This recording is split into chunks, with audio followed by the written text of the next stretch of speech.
La semaine dernière, en compagnie de Jean-Christophe Godard, nous avons essayé d'explorer les rapports éventuels, les parentés, les ressemblances, mais en même temps les dissemblances profondes, si ce n'est même radicales, entre le mysticisme et la folie. Avec Jean-Christophe Godard, nous étions à l'évidence dans la lignée de toute la réflexion de Bergson au début du XXe siècle, particulièrement dans les deux sources de la morale et de la religion, où Bergson essayait de définir ce qu'était le phénomène mystique, en quoi cela correspondait à ce que la tradition chrétienne a appelé la folie de Dieu, mais en quoi précisément cette folie était, par nature, par structure en même temps, totalement différente de ce que, d'une manière profane, et en psychiatrie, nous appelons la folie. Le point de vue qui était pris là était d'abord celui d'un philosophe qui essayait de réfléchir, qui essayait d'introduire des catégories rationnelles de discernement entre deux séries de phénomènes si dérangeantes pour la raison commune. Aujourd'hui, nous voudrions poursuivre cette réflexion, mais non plus à partir du point de vue de la réflexion abstraite, mais beaucoup plus en plongeant dans l'empirie, et dans l'empirie, c'est-à-dire dans la clinique de ceux qui s'occupent précisément de la folie, c'est-à-dire de psychiatres et de psychanalystes. Et à travers leur expérience vécue, leur relation avec les patients dont ils ont la charge, et que d'une certaine manière, dans certains cas, ils essaient de sauver dans la mesure de leur capacité, d'essayer de comprendre où passe cette frontière entre, d'une part, l'état mystique, de l'autre côté, l'état psychotique, l'entrée dans l'horizon de la psychiatrie, où passe donc cette frontière, mais dans l'aventure intérieure, dans le vécu réel des personnes.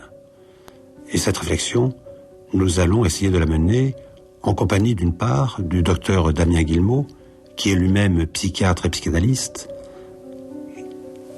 qui travaille au centre de guidance de l'université de Louvain-la-Neuve, et en compagnie de Marie-Laure Colonna, psychanalyste. Écoutez ma chanson. Il y a au niveau de la psychiatrie le fait que le mystique se situe en dehors de la réalité et apporte des images tantôt visionnaires, tantôt autres, qui, par beaucoup de mauvais psychiatres, sont classées dans les hallucinations et dans les psychoses schizophréniques.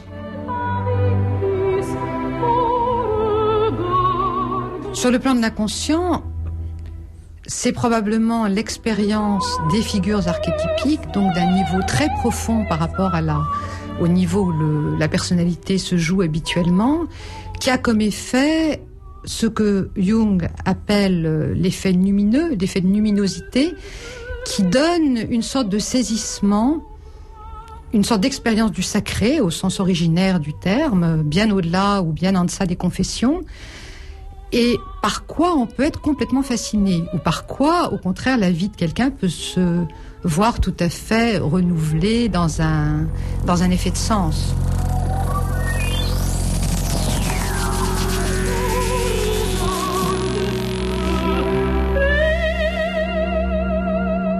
Il est vrai que le chapitre des mystiques ou des psychoses dites mystiques est un peu latéral, dans le sens où on ne le prend pas dans la grande schizophrénie, on le prend dans les psychoses déjà beaucoup plus construites, et généralement on évite de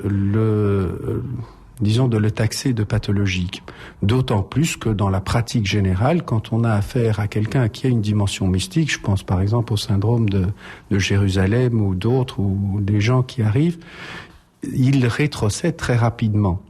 Ils ont une exaltation, ils ont des symptômes de déréalisation, c'est-à-dire qu'ils ne tiennent pas compte toujours de la réalité objective qui les entoure, mais après quelques jours à quelques semaines, ça rentre assez rapidement dans l'ordre et ils finissent par se comporter plus simplement.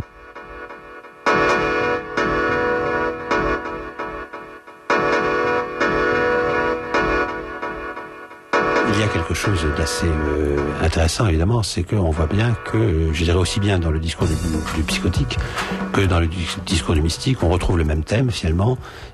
C'est la rencontre avec l'autre, pour ne pas dire le grand autre, le tout autre, si ce n'est la prise de possession par l'autre. Seulement, évidemment, la prise de possession par l'autre lorsqu'il s'agit de Dieu, ou la prise de possession par l'autre lorsqu'il s'agit de celui que l'on croit Dieu, induisent des situations extrêmement différentes. Et pourtant, là aussi, on a bien l'impression que c'est bien le même type d'expérience, je dirais, à la racine. C'est le même type d'expérience, mais peut-être que je serai plus claire en vous racontant un petit rêve que j'ai entendu de la part d'une femme il y a quelques années. C'était une femme qui vivait une passion qu'elle ne pouvait pas réaliser pour un homme. Et cette passion l'envahissait complètement, en tout cas pendant un certain temps de son analyse. Et à ce moment-là, elle a fait un rêve dans lequel un extraterrestre qui s'appelait Alien prenait possession d'elle. Et on lui disait que cet extraterrestre était si puissant que dans le cas des hommes, il se transformait en femme, et dans le cas des femmes, il se transformait en homme. Mais dans le rêve, elle se disait que ce nom d'Alien, qui faisait référence au film qu'elle n'avait pas vu d'ailleurs d'Alien, cet extraterrestre, littéralement cet autre, elle se disait que ce nom qui venait d'alienus en latin pouvait littéralement rendre fou, comme il pouvait rendre autre, et que donc l'approche de ce Dieu, si on peut appeler ça un dieu, disons au sens grec du terme, était comme Zeus pour s'émêler une intensité qui pouvait la dissocier totalement.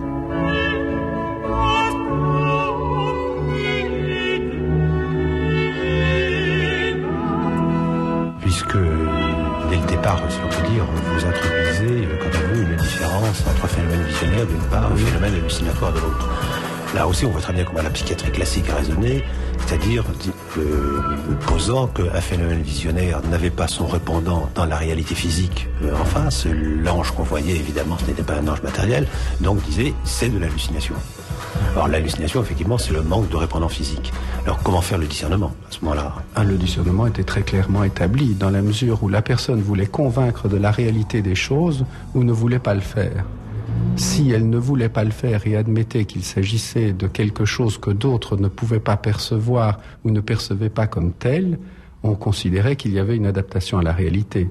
Si, au contraire, cette personne voulait convaincre les autres qu'ils voyaient bien cela, on considérait qu'ils étaient dans une déréalisation.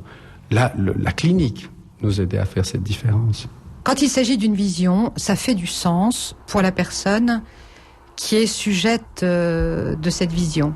Ça n'effracte pas sa personnalité.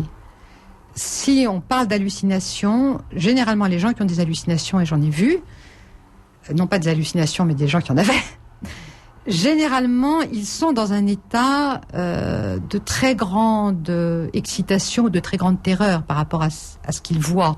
Ce ne sont pas des visions douces, ce ne sont pas des visions mesurées. Ce sont des visions qui, justement, effractent leur structure, renversent leur base. Et c'est dans les faits, je dirais, de la personne qui vous le raconte, qu'on sent parfaitement bien, on le sent avec le sentiment, on le sent avec cette nuance d'évaluation, s'il s'agit vraiment d'une vision qui va porter le sujet vers quelque chose d'autre, ou si c'est une hallucination qui va au contraire devenir une source de pathologie. Ce qui revient à dire, Marie-Laure Colonna, si je vous entends bien, que vous admettez la réalité des états de vision. Je vous pose la question parce qu'on sait très bien que beaucoup de psychologues ou de psychiatres aujourd'hui ne seraient absolument pas prêts à l'admettre. Oui, je l'admets d'autant plus que j'ai eu des exemples de gens dont j'ai tout à fait confiance dans la position éthique et dans la solidité du moi, qui, dans certaines circonstances de leur vie, ont eu des phénomènes visionnaires. On pourrait dire que ça se représente comme un rêve archétypique, mais c'est un rêve à l'état d'éveil. Donc, pour moi, ça ne fait absolument aucun doute, et ça n'est pas une manifestation ni morbide ni pathologique, parce que c'était des expériences qui se sont révélées profondément signifiantes par la suite, comme d'ailleurs un rêve archétypique, une fois qu'il est compris, parfois on met 10 ans, 15 ans à le comprendre, généralement vous informe, vous ouvre tout un pan de la personnalité qui n'était pas encore exploré jusque-là.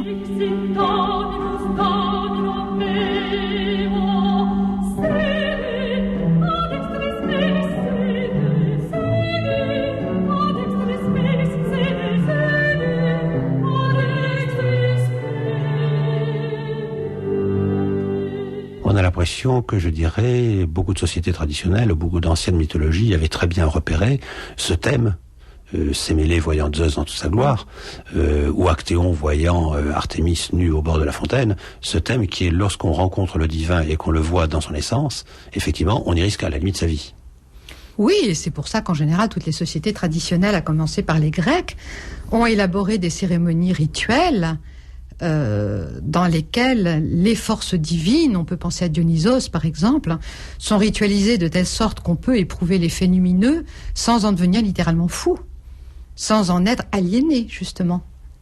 Et c'est ça qui est extrêmement important.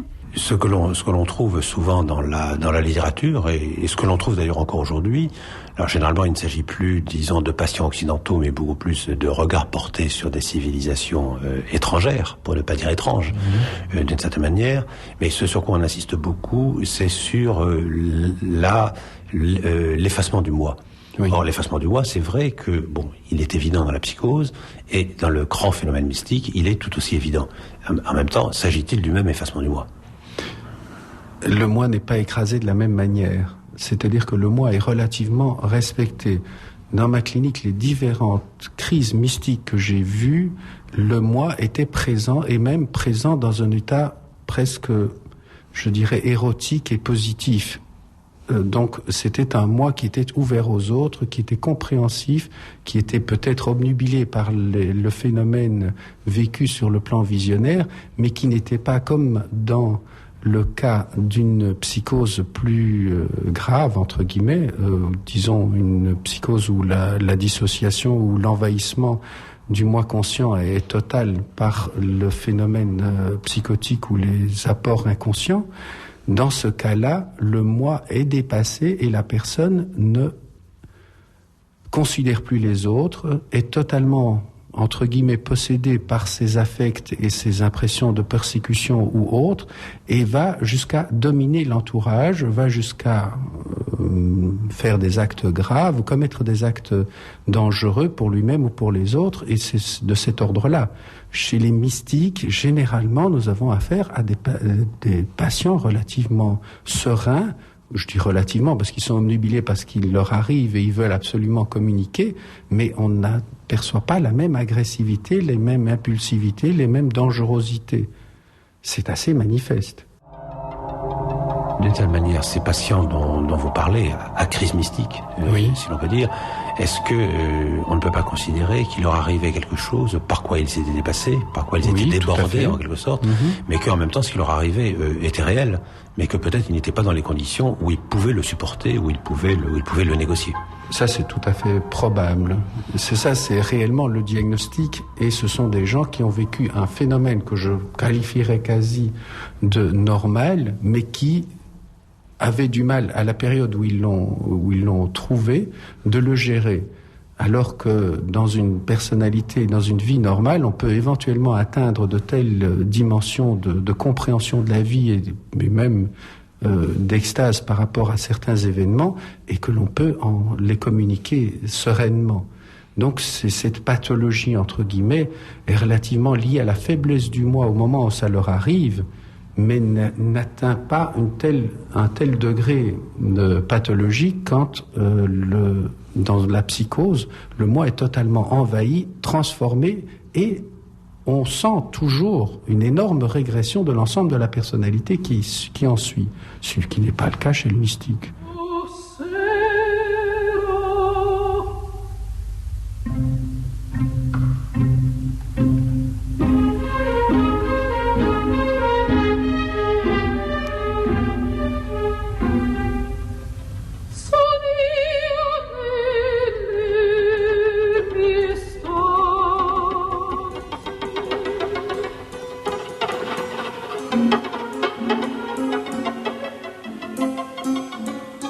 Je pense à l'épisode de Moïse sur le mont Sinaï, dans lequel, vous savez, lorsque Dieu se révèle à lui, en réalité, Dieu lui dit « regarde-moi de dos ». Ne pas le regarder de face. Parce que si tu me regardes de face, effectivement, tu risques de mourir. Comme l'exclamation de Jacob après la lutte avec l'ange, j'ai vu Dieu face à face et je ne suis pas mort. Et je ne suis pas mort, c'est quasiment le cri de victoire. Je ne suis pas mort d'avoir vu Dieu. Donc on a l'impression que ce sacré est absolument fondamental. Je veux dire, et il y a un risque de dissociation, pour ne pas dire de disparition totale de la personne, et à la limite même de mort physique. Oui, certainement, mais si je parle en tant qu'analyste, c'est bien pour ça que dans l'analyse, la relation transférentielle à un autre être humain, le climat alchimique, on pourrait dire, de relation entre les deux personnes en présence, les rêves aussi qui servent d'explication. Tout cela fait que la personnalité va, on l'espère, s'en nourrir et non pas en être dissoute. Mais vous faisiez allusion aux gens qui sont dans les asiles psychiatriques, par exemple. Il y a aussi des types de personnalités dont les personnalités conscientes, le moi, est parfois trop labile ou trop rigide et malheureusement va s'en trouver fracturé d'une manière irrémédiable. Mais c'est ça précisément qui est intéressant en même temps dans ce problème entre mystique et folie, si on peut dire, c'est la position du moi, parce que on voit très bien comment le psychotique, je dirais, est dans l'abandon du moi. Enfin, le moi n'existe plus d'une certaine manière, et on voit très bien que beaucoup de mystiques, jusqu'au bout de leur chemin même, parlent de cet abandonnement du moi. Bon, et en même temps, il ne s'agit sans doute pas du même abandon du moi. Non, pas du tout, parce que même, les mystiques certainement, mais même des êtres simplement dans un parcours d'individuation, dans l'analyse ou non, il faut d'abord qu'ils aient construit une personnalité extrêmement solide sur le plan du moi et de la réalisation sociale, avant qu'il ne soit question de commencer à sacrifier ce moi. Il faut d'abord l'avoir construit. Or, le problème du psychotique ou du borderline, c'est bien justement que sa personnalité consciente n'est pas suffisamment structurée, elle n'est pas suffisamment flexible, et souvent, elle est totalement en défense. Donc, à la moindre poussée, on va trouver un gouffre derrière et un écroulement va s'en suivre. Dans le cadre du mystique, on peut l'appeler pathologique et psychotique dans la mesure où le moi est tout à fait réduit, non pas à rien, mais réduit à l'acceptation de ce qui est vécu, ce qui est assez différent. Et alors que dans la pathologie, il est réellement détruit, mais je ne crois pas qu'il faille absolument maintenir l'idée de psychose chez les grands mystiques qui, quelque part, dans la réalité, ont montré qu'ils réalisaient des tas de choses et qui, a posteriori, ont été reconnus comme ayant fait des actes importants et qui ont transformé la société. Donc, sincèrement, je crois que les psychiatres doivent s'arrêter à un moment de psychiatriser leurs patients. Il faut s'arrêter de décrire la maladie mentale là où, manifestement, l'évolution démontre qu'elle ne l'est pas. Oui, mais précisément, est-ce que ce ne serait pas, je dirais, une des possibilités de discernement par rapport à la position du moi, que de voir la destruction d'un côté, que apparemment ce qu'expliquent les mystiques sans arrêt, c'est le dépassement du moi. Et le dépassement du moi suppose que le moi a d'abord été construit. Voilà. Oui, ça c'est tout à fait clair. Je crois que la chose importante à déceler, c'est qu'il y a au niveau de l'inconscient et d'une dimension plus collective des possibilités de destruction de la personnalité humaine comme il y a des possibilités de construction. Et je crois qu'il est assez remarquable de découvrir que quand on est au milieu des patients psychiatriques, on découvre cette énorme cruauté de l'existence et cette façon dont toutes ces personnes sont des naufragés. Le moi est véritablement détruit. Ils ne sont plus que, malheureusement pour beaucoup d'entre eux, des épaves au fond d'un hôpital. Et de découvrir en même temps qu'au milieu de tout cela, mais généralement beaucoup plus aux alentours, il y a des personnes qui ont pu réagir positivement, qui ont pu trouver des forces presque opposées et qui, au contraire, deviennent de plus en plus solides. Ceux qui sont passés, qui ont bien réussi l'aide à apporter aux malades mentaux, deviennent assez rapidement des gens beaucoup plus sensibles à une certaine qualité de nature humaine, beaucoup plus sensibles à des éléments plus spirituels dans l'existence. Ils délaissent rapidement toutes les ambitions ridicules ou simples de ce monde pour aller vers l'humain de façon plus essentielle.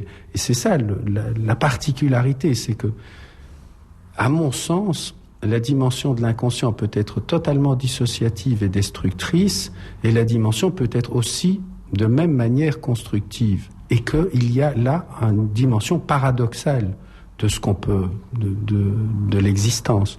Et c'est dans ce paradoxe que se trouve la réponse. Et je crois qu'il est paradoxal de voir que des mystiques soient entrés dans cette dimension du grand autre par un épisode relativement psychotique, mais justement par le fait qu'ils se sont ouverts à une dimension assez positive de l'inconscient, ils tiennent le coup. Et ils deviennent de plus en plus normaux. Mais ils doivent passer par ce moment où l'hésitation entre les deux, où la possibilité d'une dégradation plutôt qu'une régénération se produit. La dimension, je crois, mystique est à opposer, je dirais même érotico-mystique, parce que je trouve que quand les deux sont associés, c'est assez clair, est à opposer à une dimension, je dirais, plus cruelle, plus destructive. Moi, j'ai l'habitude de dire un peu paranoïaque, parce que dans mon métier, c'est un pôle qu'on observe assez facilement. C'est pas par hasard que tous les thérapeutes vont parler du transfert, c'est-à-dire de l'aspect plus érotique et peut-être transcendant de la dimension de l'être humain pour l'aider à s'en sortir.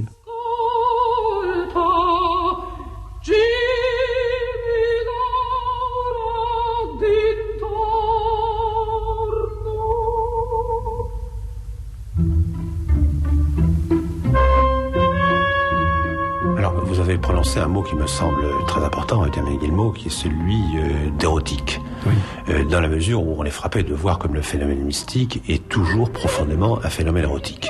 Bon, là aussi, ça fait très très longtemps qu'on l'a déjà fait ressortir. Et est-ce que ce n'est pas là, je dirais, contrairement à la manière qu'ont certaines personnes de s'offusquer assez facilement, est-ce que ce n'est pas là l'une des grandes marques de la mystique par rapport à la psychose? C'est que la psychose, d'une certaine manière, c'est précisément la disparition de l'érotique, d'une érotique riche et d'une érotique différenciée. Tout à fait. Ça, je suis tout à fait... Et la disparition, ou bien le traumatisme par une fausse érotique, parce que malheureusement... Si vous prenez le vécu de beaucoup de patients qui sont en psychiatrie, vous trouverez soit des vécus incestueux, soit... bon, on peut pas généraliser parce que sinon on les jugerait tous, soit des vécus de pédophilie dans leur enfance ou des choses de cet ordre. C'est très très fréquent, malheureusement. C'est vraiment l'opposé de l'érotique et la perversité qui est le plus souvent présente dans leur expérience subie, hein. Et vice-versa, c'est l'érotique bien vécue qui fait que beaucoup de gens vivent plutôt de façon assez structurée. Oui, mais précisément, est-ce qu'on ne retrouve pas cette vieille idée de Platon, vous savez, dans le banquet, dans lequel l'éros est présenté comme un daimon, comme un demi-dieu, si on peut dire, un intermédiaire entre, disons, quelque chose de l'ordre de la transcendance et la personne humaine, et où ce serait précisément cette ouverture à la transcendance qui assurerait, d'une certaine façon, en même temps, la validité de l'expérience mystique. Tout à fait. Là, je le soutiens. Je crois que je suis en train de penser à ça à travers, par exemple, les femmes qui vivent l'anorexie mentale. C'est assez caractéristique. Elles recherchent une dimension d'amour. Elles ne peuvent pas avaler cette vie-là. Ça, c'était Bobin qui disait ça. Elles peuvent pas avaler cette dimension-là. Il faut qu'il y ait une dimension à la vie qui la transcende pour qu'elles puissent le vivre. C'est d'autant plus étonnant que certaines d'entre elles finissent même jusqu'à l'inédit et donc là, même la science s'arrête de penser, quoi. Ils ne se peuvent pas expliquer comment un être humain peut survivre malgré le peu de calories fournies, et que donc il doit y avoir un autre phénomène. Et je pense que dans la dimension érotique et dans la dimension génitalisée de Freud, il faut cette dimension où une autre force de nature, je dirais spirituelle ou mystique ou autre, puisse aider l'humain à se construire, sans quoi on reste dans une dimension de destruction de l'esprit ou de l'âme.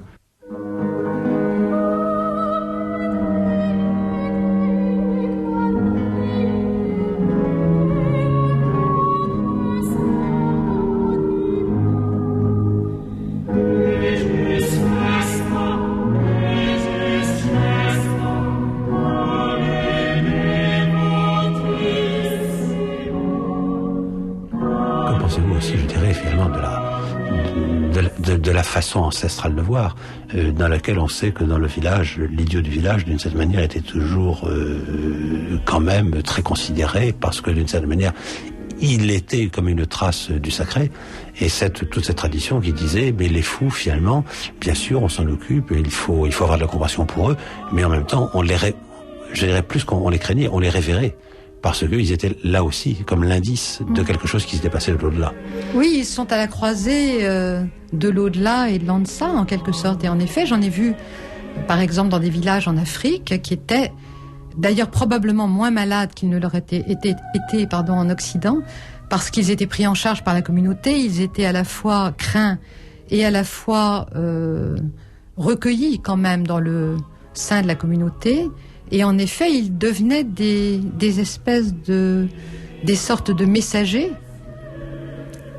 entre ce qui est de l'ordre de l'au-delà, avec les ancêtres, les esprits, etc., et ce qui est de l'ordre de la pathologie, dans ce registre de l'altérité, du non-humain dont je parlais tout à l'heure, de ce qui est entre l'altérité et l'aliénation. Là, il y a une autre façon de prendre le problème, Damien Guillemot, de ce rapport éventuel entre mystique et folie, c'est de se dire que pourquoi ou comment se fait-il que la folie se marque si souvent par, finalement, un délire mystique. Je pense à toutes les observations du docteur Grivois, vous savez, qui était le médecin-chef des urgences à l'Hôtel-Dieu à Paris, qui était frappé par le fait que, finalement, pratiquement tous les patients qu'on lui amenait, ramassés dans la rue, en quelque sorte, délirants, avaient tous des délires mystiques. Exact. Je crois que dans tout le bagage de la psychose et des délires florides, il y a toujours cette dimension mystique. Et elle est d'autant plus présente que les personnes essayent de se sortir de leurs difficultés, parce qu'il y a là un moi en déperdition qui essaye de repérer au niveau de l'inconscient collectif et des personnes qui les entourent, de repérer les éléments qui leur permettent de tenir et d'avoir encore une certaine force par rapport à leur psychose. Et je crois qu'au plus, d'ailleurs, ils avaient un discours relativement mystique, au plus ils réussissaient à combattre cette dimension-là. Mais quand je crois que lorsqu'on vit ce moment de perte du moi au niveau de la folie on essaye de se raccrocher à ce qu'on a construit, à ce qu'on a structuré, à ce qui, dans son passé, était relativement structurant, et tous des éléments mystiques interviennent alors pour soutenir la personne. Ça peut l'aider à tenir le coup. Mais malheureusement, souvent, leur moi n'est pas assez structuré et ils partent alors dans d'autres éléments. Mais au fond des hôpitaux, je ne voyais plus autant de délire mystique. Ça se dégradait, et puis alors la compréhension de leur délire devenait de plus en plus effilochée, et il était encore plus difficile de les joindre. Mais en même temps, est-ce que ce n'est pas aussi un élément de discernement? Parce que, je veux dire, lorsque Al-Hadj dit « je suis Dieu », et lorsque, on le sait très bien, dans des accès, des psychotiques le disent, je suis Dieu. Évidemment, la proposition n'est pas exactement la même. Lorsque Al-Hadj dit je suis Dieu, cela veut dire, à la limite, mon moi n'a plus d'importance, c'est Dieu en moi qui est important. Dans le psychotique, n'y a-t-il pas parfois, mais il faudrait voir comment ça a à voir avec cette destruction du moi, en même temps une espèce de moi grandiose, c'est moi qui suis Dieu, et en même temps un moi totalement illusoire. Il y a c'est un grand discours grandiloquent, hein. C'est une façon d'essayer de tenir. Il est clair que quand personnellement j'ai entendu des gens qui se sont pris pour Dieu, c'est parce que déjà le moi était totalement dissocié et qu'ils n'arrivaient plus à tenir et qu'ils allaient chercher l'instance qui pour eux était la plus forte, et ils s'identifiaient à cette instance pour pouvoir tenir le coup dans leur délire et autour pour pouvoir faire face aux gens qu'ils vivaient souvent comme menaçants dans les hôpitaux. Parfois c'est même compréhensible. Quels sont les éléments, je dirais, d'appréciation d'un psychiatre? Parce que je pense à un cas célèbre que tout le monde connaît, qui est celui de la Madeleine de Janet, dans lequel l'un des symptômes profonds de la folie de la Madeleine était qu'elle avait été missionnée par le Saint-Esprit pour faire proclamer le dogme de l'Assomption de la Vierge. Et que c'était considéré vraiment comme l'une des preuves de sa folie. Il se trouve que l'Église catholique, 40 ans ou 50 ans après, proclame effectivement ce dogme. On se dit, cette pauvre Madeleine aurait vécu 50 ans après, elle n'était pas classée comme psychotique. Exactement. À partir du moment où on s'ouvre à la dimension de l'inconscient, on a des tas de prémonitions.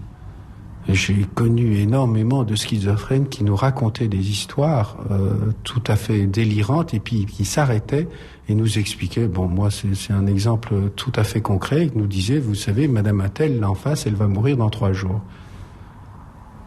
Et Ça sortait aussi simplement que 2 minutes plus tôt, un épisode tout à fait délirant. On se demandait où était le début de la phrase, où était la fin, où était le sens réel de ce qu'elle nous disait.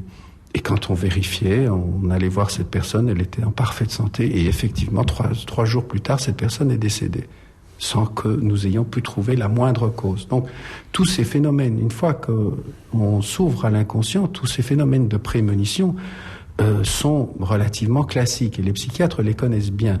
Maintenant, évidemment, un cas aussi célèbre, et c'est généralement chez les hystériques, chez les pitis, je vais dire, que le phénomène de prémonition va être le plus aigu.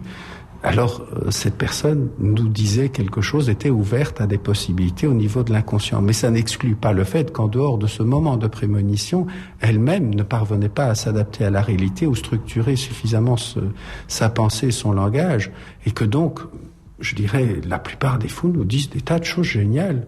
Le problème, c'est qu'ils sont trop fous que pour pouvoir nous le transmettre de façon assez structurée ou établir la réalité des choses pressenties et au contraire de faire la part avec leurs éléments délirants. Donc on ne peut pas s'appuyer en réalité sur ce qu'ils nous disent, bien que très souvent tout ça s'est avéré exact. Mais ça c'est le propre, je crois, de l'inconscient de l'être humain, auquel les psychotiques sont ouverts. Dans le langage, d'après vous, que peut signifier le fait que, je dirais, le psychotique, je pense par exemple au cas du président Schreiber, le psychotique dirait de cette manière « je suis fou de Dieu ». Et en réalité, le fait que tout un certain nombre de très grands mystiques se sont eux-mêmes appelés des fous de Dieu. Moi, ce qui m'intéresse, c'est qu'on ait à peu près la même expression, apparemment pour désigner, là aussi, deux réalités différentes. Oui, mais on peut peut-être revenir à cette question du sens, parce que les grands mystiques, par exemple, même poussés très très loin, comme Ramakrishna en Inde, ce sont des gens qui, quand ils s'abandonnent à cette folie divine, s'y abandonnent dans une extrême conscience quand même. Ils ne perdent pas conscience au sens où on l'entend en Occident. Il y a quelque chose de l'ordre de la divinité, de cet océan de la divinité, mais il y a toujours un sujet aussi pour le percevoir. Alors que dans le cas du président Schreiber ou de ces grands psychotiques, il y a quand même quelque chose de profondément insensé. Et cette question du sens, pour moi, fait complètement le pont entre ces deux mondes différents. Et je crois que quand on est en face de quelqu'un qui a une véritable expérience religieuse ou en face de quelqu'un qui a une véritable expérience psychotique, là encore, c'est comme pour la musique, le sentiment qu'on en a donne absolument la justesse de l'aliénation ou au contraire du contact avec l'altérité. Oui, mais est-ce que nous ne nous trouvons pas dans la situation où aujourd'hui quelqu'un qui serait, je dirais, dans un début d'illumination mystique, qui serait au début de l'expérience, ne risque pas d'être pris pour fou? Dans notre société, ça, oui. Certainement. Certainement, ça dépend beaucoup de l'entourage qu'il pourra avoir et de l'accompagnement qu'il pourra avoir dans ce cas-là. Certainement, du côté des confessions actuelles, on se méfierait énormément, comme on se méfie beaucoup de ces gens qui se réclament de l'Esprit Saint pour chanter et parler pendant leur cérémonie. On a tendance à rationaliser énormément. Alors c'est aussi un des buts des formes de psychanalyse que d'accompagner les gens qui sont dans ces états modifiés de conscience et d'essayer de les comprendre sans les normaliser, je dirais.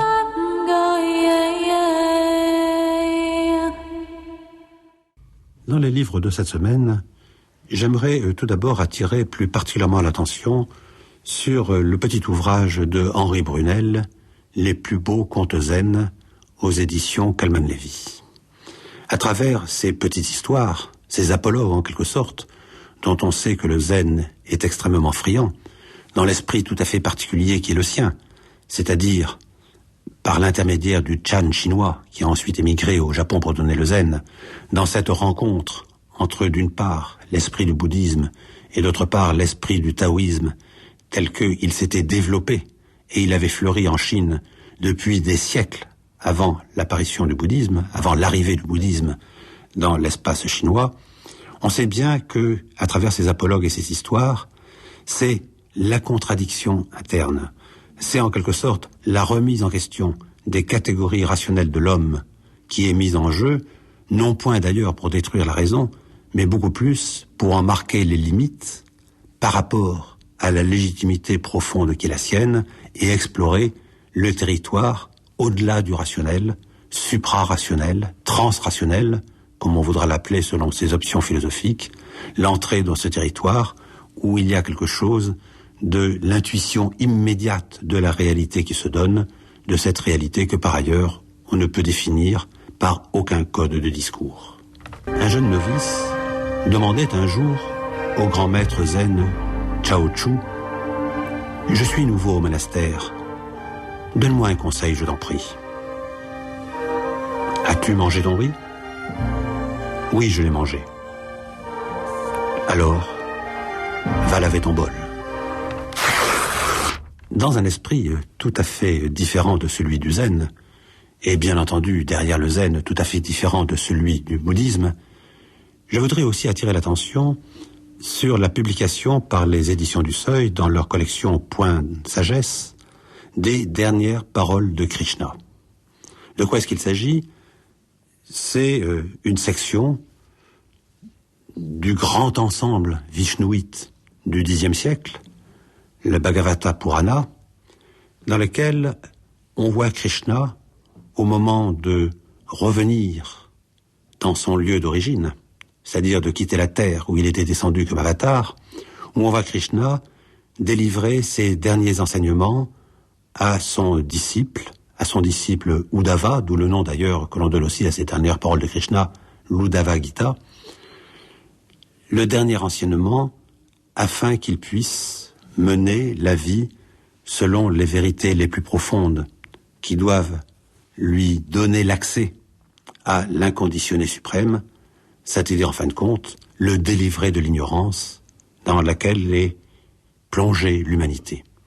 Et à travers ces dernières paroles de Krishna, à travers cette Uddhava Gita, c'est comme une sorte de concentré de l'hindouisme dans la tradition de l'adoration de Vishnu qui nous est donné, et comme le résumé en quelque sorte des enseignements principaux des Upanishads qui s'inscrivent elles-mêmes dans cette tradition vishnouite.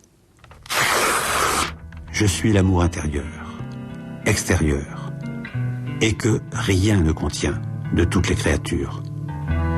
Comme les éléments sont dans et hors de tout ce qui existe, ainsi suis-je moi-même. Enfin, en changeant radicalement d'horizon à la fois historique, culturel, spirituel, religieux, je voudrais signaler l'étude de Gwendoline Hanke, Les rebelles hérétiques, aux éditions Litre. Qui sont ces rebelles hérétiques? Bien entendu, lorsqu'on le dit ainsi en français, on ne peut pas l'entendre, mais le titre est en fait au féminin. Ce sont ces femmes qui ont joué un si grand rôle dans la diffusion, dans la consolidation et, après que l'Inquisition se soit mise au travail, dans le maintien pendant plusieurs décennies de la religion cathare dans le sud de la France. Et Gwendoline Hanke, au-delà de tout un certain nombre d'images convenues qui souvent ont été répandues, qui flattaient peut-être l'imagination du public, Gwendoline Hanke essaie de comprendre quel était réellement le statut de la femme dans cette religion cathare qui voulait représenter comme un processus de libération par rapport à ce qui était la doctrine et ce qui était le vécu de l'Église romaine de l'époque, et montrer comme cette libération ne peut en même temps être comprise qu'à l'intérieur d'une société qui restait une société patriarcale. Et ce qui est tout à fait intéressant, c'est de voir l'articulation qui se fait entre la dimension historique d'une part, la dimension sociale et économique de l'autre, une dimension proprement religieuse, pour ne pas dire une dimension proprement spirituelle, où on voit, en quelque sorte, quelle est l'interrelation entre ces différents plans, et comment, effectivement, de ce point de vue-là, les femmes cathares ont représenté comme une exception à l'intérieur du Moyen-Âge, une exception qui ne retrouvera son équivalent que bien des siècles plus tard. Cette idée qu'une foi ait été si forte qu'elle fasse disparaître tout regard péjoratif sur la femme, qu'elle annule les inégalités de ce monde, entre les sexes comme entre les classes sociales. Cette idée nous paraît infiniment belle. si belle qu'elle peut non seulement nous faire rêver, mais aussi et surtout nous servir d'exemple.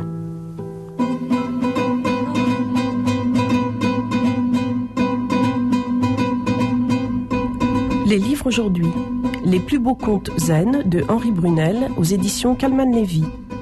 Les dernières paroles de Krishna aux éditions du Seuil dans la collection Point Sagesse et Les rebelles hérétiques de Gwendoline Hanke aux éditions Litre.